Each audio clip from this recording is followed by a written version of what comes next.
and a warm welcome to Yarning with Bee. I'm Beatrice, and on my channel I talk about two of my favorite subjects, knitting and books.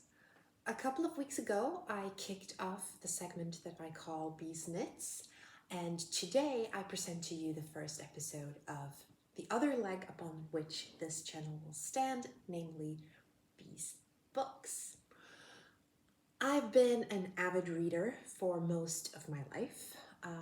That's not to say that I will read anything that's put in front of me, like maybe I did when I was younger. I definitely prefer classics and historical, both fiction and non-fiction. I won't make any promises to stick strictly to those categories in this podcast, however, because there is so much wonderful literature out there. One of my favorite things really about literature is that I know that no matter how many great books I read, there is still going to be an endless supply of even more great books out there. I'll never run out of material. Now, I think that the reason I'm drawn to classics and historical nonfiction specifically is that I really enjoy considering and thinking about the way that history has been influenced by literature. I think it's really fascinating to consider how a great book or a great author or a really influential group of writers can both be influenced by and influence a time in history, can also influence a single person or a group of people or society as a whole. I'm not trying to say that books shape history necessarily, but I still think that the interaction between historical periods and the literature that has been created then is really, really fascinating. And I also think that classics that are still in print, I mean, obviously they're still in print for a reason. They have something to tell us still today, of course, about the period in which they were written, but also about us as people, or the language is particularly succinct and impressive, or they can, inform us or inspire us to look at the world, at people around us, at ourselves in new ways. And a truly great book is also, in some ways, in many ways, a new book every time we pick it up, and it's a different book to each person who reads it. So that's a little bit briefly about why I love reading. I also really like the physicality of books. I like I like different editions, what they include both inside, what text they're based on, and how they are designed on the outside. So I will talk a little bit about that as well when I get to talking about Jane Austen, which is going to be the subject of today's podcast. I lead two reading groups at my local English bookstore, one of which is general classics, and one of which is completely Jane Austen focused.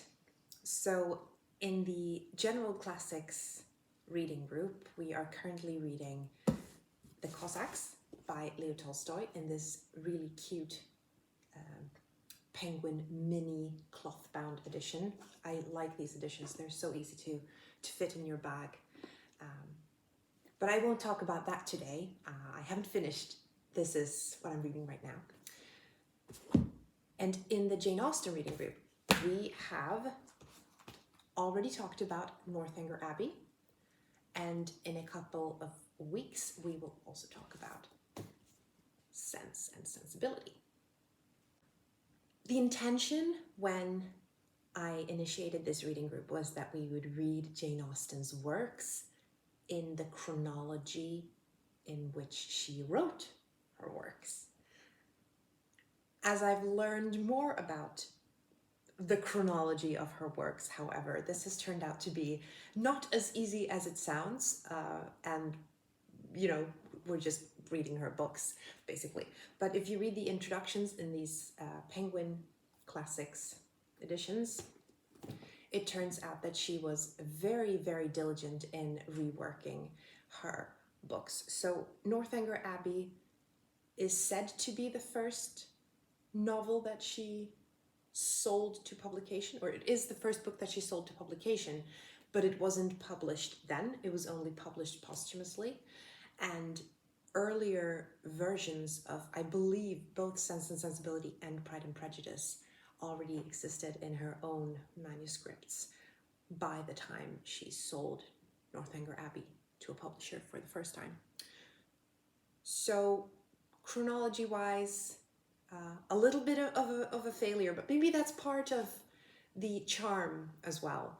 And I think also a part of maybe some of the similarities in her works, which I will return to later, that she wrote them in some cases in parallel, or worked a little bit on one of them and then picked another one up and reworked it and so on. But like I said, we'll get back to that later. For my part, I really think it's so much fun to discuss Jane Austen with other people, because most people have a relationship with her as an author, or her stories, at least in some way. And I haven't read all of her books myself. Persuasion and Emma will be first-time reads for me once we get to those, so I'm very excited about that. Of course, some of them are rereads as well. But point being, you might be thinking, it's a little bit presumptuous to start up a literary podcast by talking about Jane Austen. Can anything new really be said about Jane Austen? You know what? Probably not. But on the other hand, can there be too much Jane Austen discussed in the ether? And again, I would like to say probably not. Her works are reworked, reimagined, discussed in so many different formats and forms that I think it's safe to say there is something of a really durable quality, both to her style of writing and to the stories that she created, even though it's critique and satire of early 19th century society. There are still many points that she makes that are in different ways relevant as societal satire and critique today, not the least in the fantastic portraits of human beings, of just characters that she creates. So, like I said, all of these different adaptations have caused most people, has caused most people to have a relationship to her stories in some ways. Even if they haven't read her works, they may have seen a film or just discussed it. I thought I would just bring up a few to, jog your memory and kind of get the Jane Austen juices flowing a little bit. Of course, there are the wonderful classical TV adaptations and film adaptations, like the BBC Pride and Prejudice version, the more perhaps modern reworked version with Keira Knightley. There is the amazing Sense and Sensibility with Emma Thompson. A new version of Persuasion came out just last year, or maybe a year and a half ago, so it's still very relevant. Of course, there are also more free adaptations like the teen or high school cult classic Clueless from 1995, which is based on Emma. Even more loose adaptations, like the incorporation of a Mr. Darcy in the Bridget Jones books and films. And then we have a whole other subgenre of odd retellings, such as Pride and Prejudice and Zombies, which has also been made into a movie, and I believe it's also followed up by Sense and Sensibility and Sea Monsters. There are countless more that I can't remember or that I just simply don't know about, of course. The Jane Austen book club can be mentioned as well. The literal movie about a book club where they read all of the works by Jane Austen. Not my favorite movie, but it's very present there as well. Do you know of any more? Let me know. I'm always curious to hear about them. Oh, and there's also the Jane Austen project, of course, where modern authors are asked to rewrite works based on Jane Austen's stories, much like the what they did with Shakespeare as well. I haven't read any of the books in the Jane Austen project, but I'm very curious to read Northanger Abbey by Val McDermid, because I believe there is a murder mystery aspect to it. There should be, since it's Val McDermid. Anyway, moving on. I thought I would show you what I have in my bookcase by Jane Austen. Like I said, I like to have a physical bookcase. Some people enjoy reading on a tablet. I perfectly understand that. It's really, really convenient and you can bring it with you everywhere. But I like the physicality of a bookshelf. I like the feel of a book. I like the smell of a book. And I also like to be able to glance at my bookshelf and see a physical manifestation of what I have read and what literary experiences I have had in my life. It jogs my imagination and my memory in a very pleasant way. So I will go sort of in chronology, in the very imperfect chronology of what she wrote and when. I already showed you the Northanger Abbey version that I have. It's a simple Penguin classic, the one we used for the book club, because these have really excellent scholarly introductions and also notes on the text at the back, which are super helpful for reading groups. I don't know, I think I have to make some comment about the pictures that they choose, because often on these Penguin classics, I just don't get it, you know. I mean, Catherine Morland, I'll give a brief synopsis of the contents later as well when I do my little comparison between Northanger Abbey, Sense and Sensibility, and Pride and Prejudice, the three Jane Austen books that stand out most clearly in my consciousness and memory right now. But really, Catherine Morland, she's a young, innocent girl who goes through quite the maturing process throughout this book, and they've chosen a very, lightly clad picture of a young woman for the cover, which I don't really understand, but like I said, it's fun to think about who chose this and why, you know. Sense and Sensibility, then, I have two versions of. There they are. The one that I showed you, the regular Penguin classic. Again, this picture. Is it Eleanor? Is it Marianne? Is it supposed to be both, or does it not matter at all? I don't know, not very fun. The cover of this one is obviously a lot more modern, but I definitely prefer this version because it's based on the original text first of all, and it has introduction and notes to the text, whereas this one just kind of jumps straight into the book without any explanation or anything. And I enjoy my context and surrounding information a lot. Then I have Pride and Prejudice. In this really odd version, I was going to,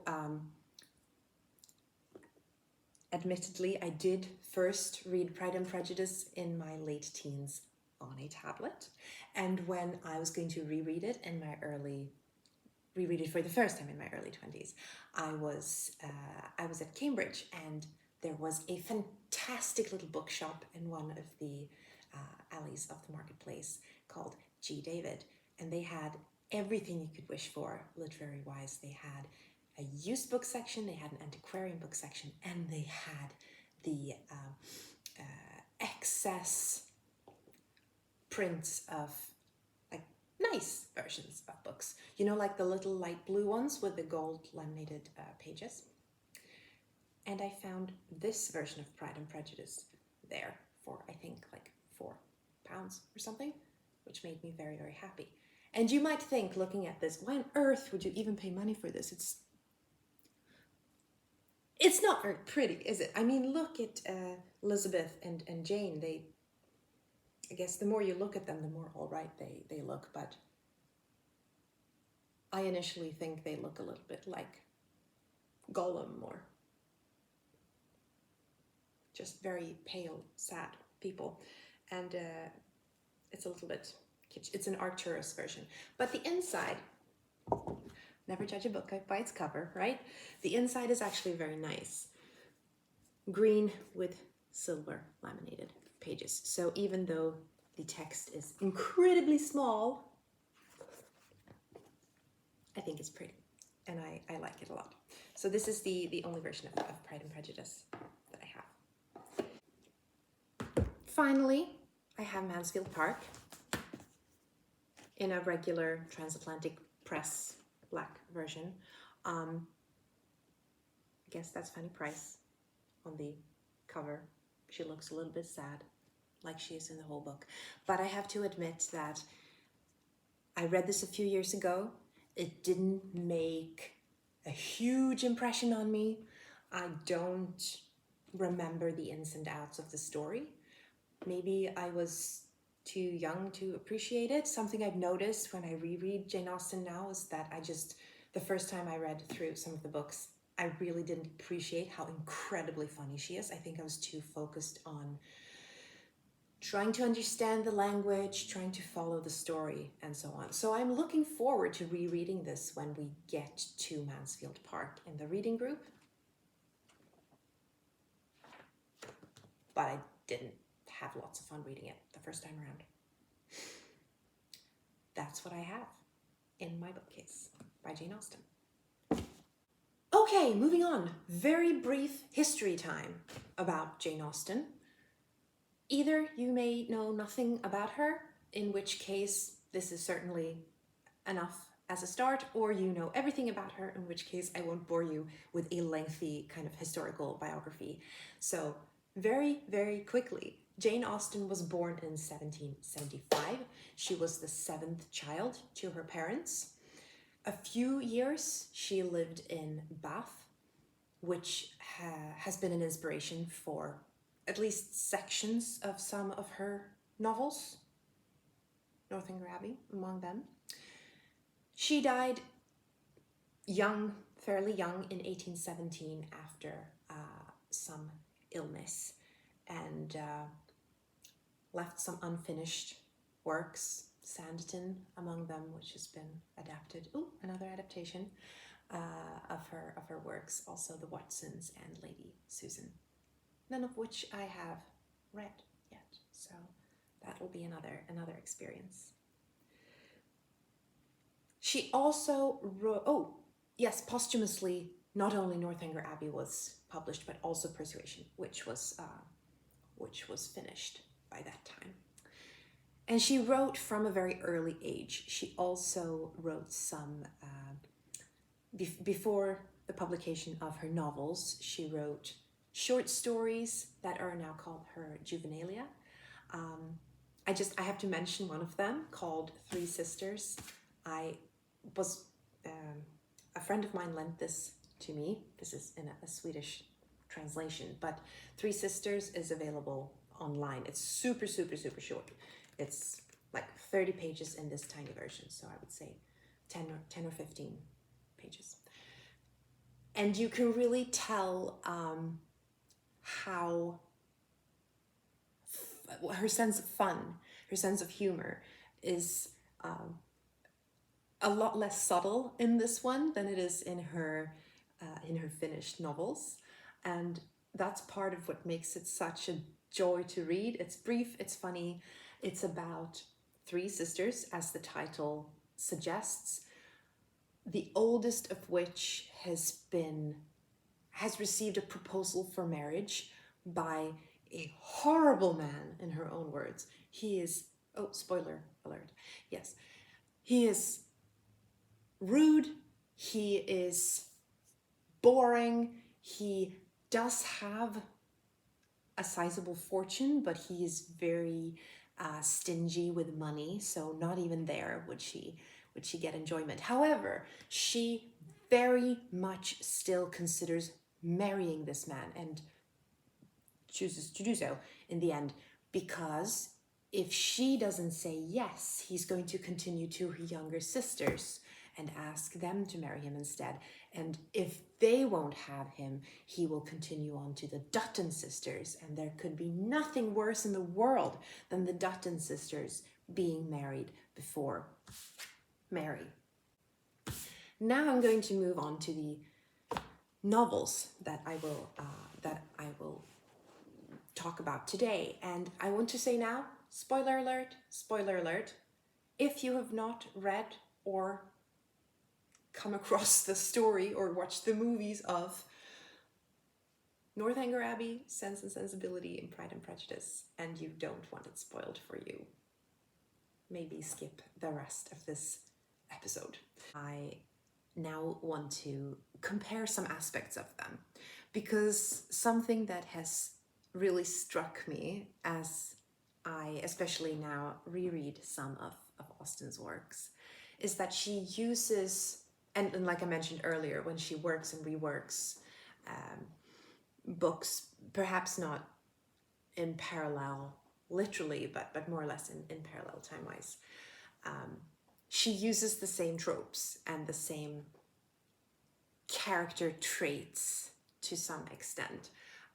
Usually not for her main characters, even though they are to some extent very similar as well, but that's a different story. But to build the framework of her stories and kind of set the scene and also drive the story forward. So the three ones that I have noted are the silly matronly woman, the vain selfish young lady, and the fickle lover. So the silly matronly woman in Northanger Abbey is Mrs. Allen, with whom Catherine goes to Bath. She only talks about and thinks about how she dresses. She doesn't have any children of her own, so the traits in this silly matronly woman in the other books of trying to get her daughters married well and doting upon their sons, of course, is not really visible in Mrs. Allen because she doesn't have any children. She doesn't even really apply that to Catherine because she's very self-absorbed, one might say. So that, I suppose, singles her out a little bit against the other two that I will bring up, which is Mrs. Jennings in Sense and Sensibility, who is a source of embarrassment in many cases for both Eleanor and Marianne by her, in their opinion, very crude jokes about their love life and just in general comments and conversation that don't fit in with the etiquette of the society in which they live. And of course, Mrs. Bennet, who kicks off Pride and Prejudice, more or less. She is the first one to speak in Pride and Prejudice by talking to her husband and saying, "Have you heard that Netherfield Park is let at last?" Since the very famous first line of Pride and Prejudice, it is a truth universally acknowledged that a single man in possession of a good fortune must be in want of a wife, is really the motto by which Mrs. Bennet lives. She is also portrayed as quite silly. Elizabeth can't have any real conversations with her and seeks the advice of the father instead, and so on. So I think the role of this, as I have chosen to call her, the silly matronly woman, is both to create a foil for the heroine. She has the opportunity to shine with her intelligence and her sense in comparison to this person. But also, none of them are really portrayed in a negative way, even though they're somewhat, I'm not going to say uncivilized, because they're all very much in civilized society, but they're a little bit in breach of etiquette. They still are portrayed as kind, loving people who care about the young ladies in their care, as it were. Then we have the vain, selfish young lady in all of these books as well. In Northanger Abbey, Isabella Thorpe, who very quickly befriends Catherine Morland and turns out to be a very, very fickle and actually cruel person who toys with Catherine's brother's heart and who betrays Catherine herself in several ways, and is just not a friend in any way. The way that the heroine relates to this vain, selfish young lady also differs very much from where they are in life. So Catherine Morland is young and innocent, and she latches onto Isabella and really thinks that they are super good pals, listens to her as an experienced woman of the world and believes what she says. Whereas Lucy Steele in Sense and Sensibility, who is also cruel, she has some very cruel traits in that she really tries to drive home the dagger in a very unsubtle way towards Eleanor, that she is engaged to Edward. She has that cruel streak as well, but Eleanor, being kind of the, I'll get more to that later, but she's a little bit saint-like almost in her stoicism, which I think gets slightly annoying at times. She handles Lucy Steele very, very differently. I mean, she doesn't buy into anything that she says, really, and just uses the knowledge that she can get from her to her own advantage in a clever way. Whereas Marianne, as arguably the other heroine of Sense and Sensibility, just really hates her and is not very subtle about that herself either. And I think the vain, selfish young lady in Pride and Prejudice is Miss Bingley. She's not very kind. She's far from kind to Elizabeth. And yes, I don't have as much to say about her as about the others, but the fact that this trope appears in all three books, again, much like the matronly woman, they drive the story forward by being a foil to the heroine in many ways, and also showing a very clear contrast between how young ladies of the same generation can either be prudent and good, or they can be self-absorbed and I can't find the right word now, but self-absorbed and just unpleasant. Let's go with that.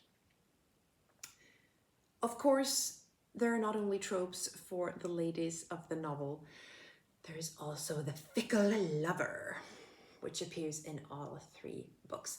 In Northanger Abbey, the fickle lover is very, very peripheral, I feel, even though he does drive the story forward, because often he's portrayed as the potential love interest of the heroine, which is not the case in Northanger Abbey, because the potential love interest of Catherine Morland before Henry Tilney is John Thorpe, who is... Rarely have I read such an abrasive and just incredibly unpleasant and unsubtle and in some ways hilarious character. He is so convinced of his own superiority and his own male magnetism that he's just a little bit of a clown, really. So I just had to mention him because he's funny, but he's not one of the tropes. I don't have anyone comparable in the other books to John Thorpe. No, the one I was thinking about is the oldest Tilney. So Henry and Eleanor's older brother, who determines to, I don't know, drive Isabella away from Catherine's older brother, James, right? James Morland. In a way that for the reader is actually quite satisfying, because we know Isabella to be such a horrible person and she kind of gets what's coming to her. But basically he toys with her feelings and in doing so causes Isabella to act in a way that makes Catherine realize that she was never a true friend to begin with, and she can move on to more virtue, that's the word I was looking for, to a more virtuous way of living and looking at the world. Now, in Sense and Sensibility, funnily enough, these two fickle men have very similar names, so that I actually almost mix them up sometimes. But it's, of course, Willoughby in Sense and Sensibility and Wickham in Pride and Prejudice. Out of these two, Willoughby can probably be considered the worst of the lot. He has, even though he makes very hard claims to the contrary, he has impregnated and abandoned Colonel Brandon's childhood friend's illegitimate child in a complicated in a complicated way there. But he also gets what's coming to him by marrying a rich and very unpleasant woman. But as Austen, of course, points out, he does get what he was looking for, which is money. But as a plot device, he, of course, crushes Marianne's heart, leads her on, leaves her cold, and also destroys everyone else's opinion of him. Wickham is only very briefly considered as a potential love interest for Elizabeth. She's too sensible. Weird to use that word when it's used as sensibility, but she's too sensible to fall for his tricks, and instead, in the end, of course, he marries Lydia, who could almost have fallen into the trope of vain, selfish young lady, but she's not. She's not cruel. She doesn't have that cruel streak. She's just very, very childish, I think. And they marry, and I don't think that Wickham gets such a fun fate either, but he is fickle indeed. These three tropes are the ones that I thought of. I'm sure that there are more.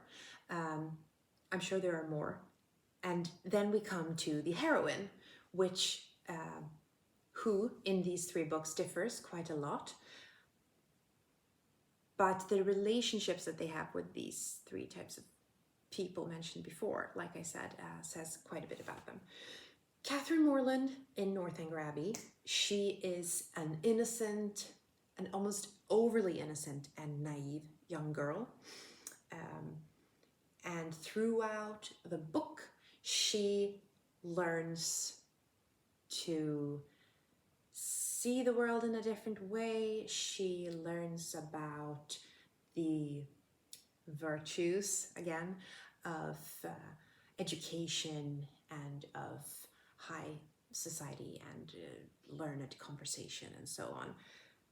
Personally, I think that the plot device that kind of drives her in that direction, being mainly Henry Tilney, I think her relationship with Henry Tilney is very, very uncomfortable and very, very patronizing from a modern standpoint.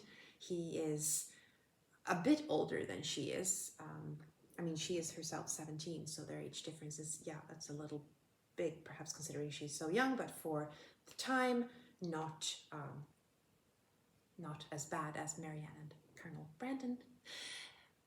But it's just the way in which he is kind of her educator and is supposed to lead her out of innocence into womanhood that really weirds me out.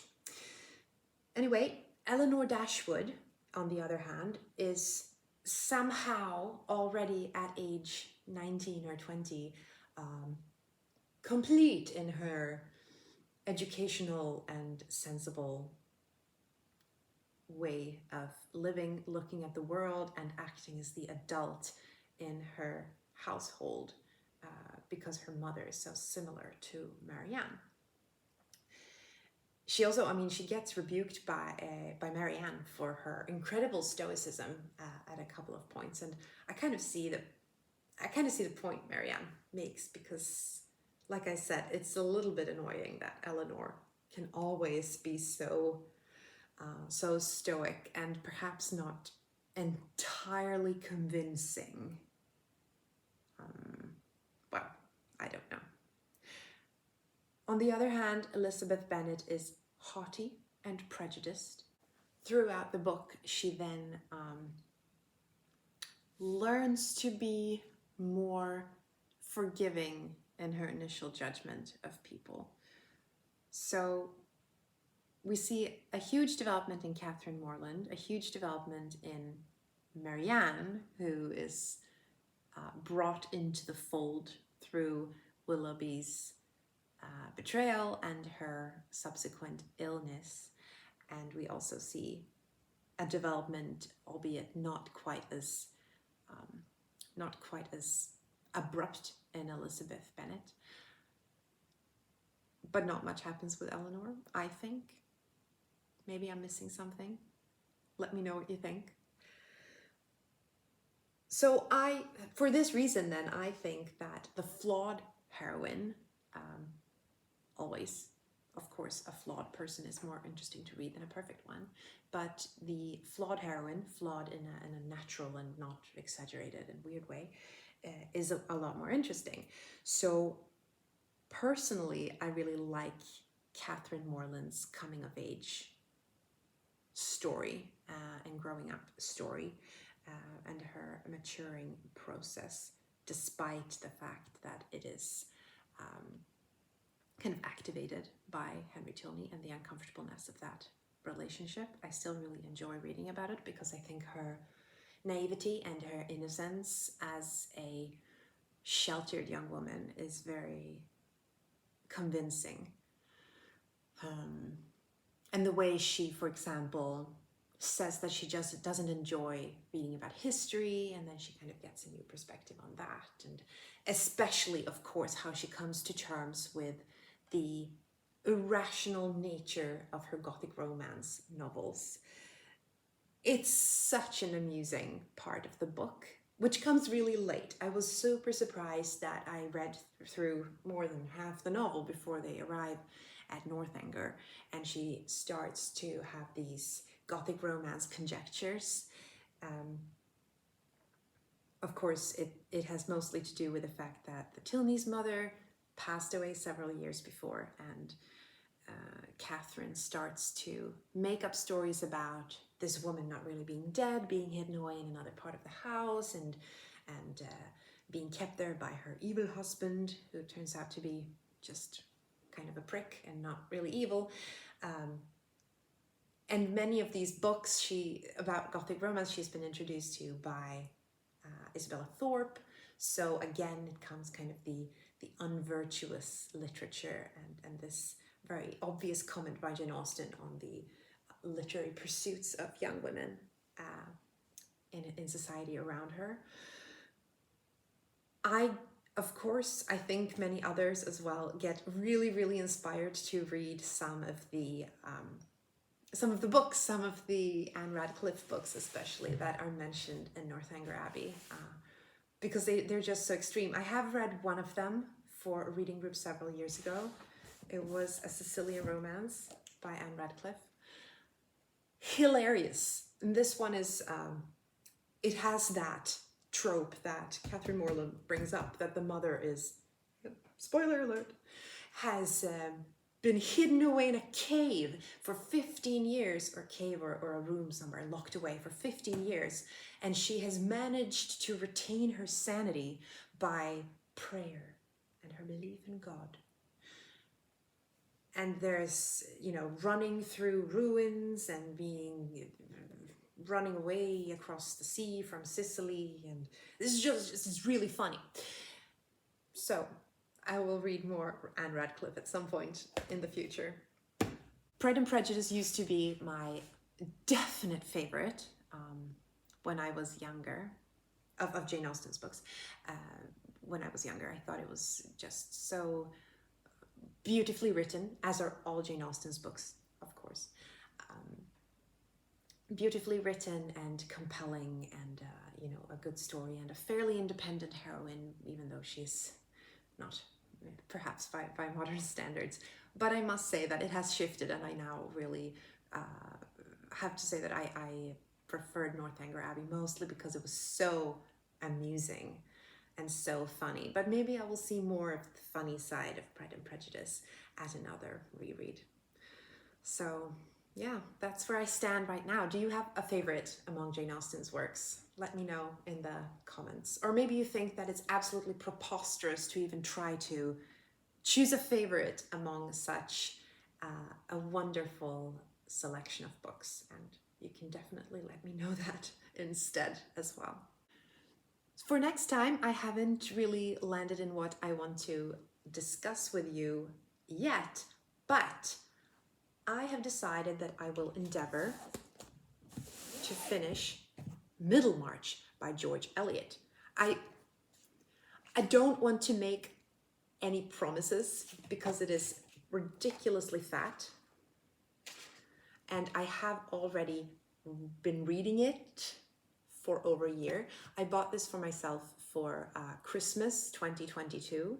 I've had it on my nightstand since then.